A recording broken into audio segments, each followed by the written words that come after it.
കലാസ്നേഹികളെ, അടുത്ത ബെല്ലോടുകൂടി നാടകം ആരംഭിക്കും.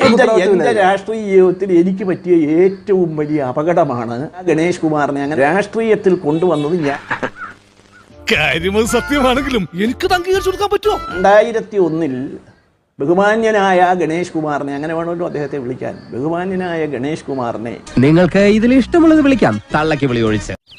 ഇക്കണക്കിന് പോയാ ചിലപ്പോ ഇത് തന്നെ തൊഴിലാക്കേണ്ടി വരും. ഗണേഷ് കുമാറിനെ രാഷ്ട്രീയത്തിൽ കൊണ്ടുവന്നത് ഞാൻ ചെയ്ത ഏറ്റവും വലിയ തെറ്റാണെന്ന് ഇതും പറഞ്ഞ് വെറുതെ എന്നെ വിഷമിപ്പിക്കണ്ട കേട്ടോ. പച്ചവെള്ളം ചവച്ചു കുടിക്കണ പഞ്ചപാവം അങ്ങോട്ട് ഇറങ്ങിയില്ലടേ. അച്ഛനായി പോയതിനിപ്പോ എന്ത് ചെയ്യാനും എനിക്ക് ഇനിയിപ്പോ അച്ഛനല്ലെന്ന് പറയാനൊക്കെ. അച്ഛനെ അവമാനിച്ച് തൃപ്തിയായെങ്കിൽ നിർത്തിക്കൂടെ നിനക്ക്? കഴുത്ത് വരെ പെരുമ്പാമ്പ് വിഴുങ്ങി അവന്റെ തലയില് ഹാന ചവിട്ടിന്ന് പറഞ്ഞ പോലെ. ഇങ്ങനെ ഒരു മകൻ മരിക്കുമ്പോ പോലും എന്നെ കാണാൻ വരണം എന്നെനിക്ക് ആഗ്രഹമില്ല. നിർത്തി അങ്ങ് അവമാനിക്കുവാണെന്ന്. മകനോടുള്ള കടമയേക്കാൾ കൂടുതൽ എന്നെ ഞാനാക്കിയവരോടാണ് എനിക്ക് കടമ. മകൻ ഞാൻ പോകണേ, എല്ലാരും കൈവച്ചല്ലോ, ഇനി ആർക്കും പരാതിയില്ലല്ലോ.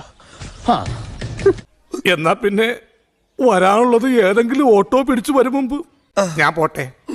ദൈവം കാക്കട്ടെ എന്നെ. ഒരു ചുവന്ന സ്വിച്ച് കാണുന്നുണ്ടോ?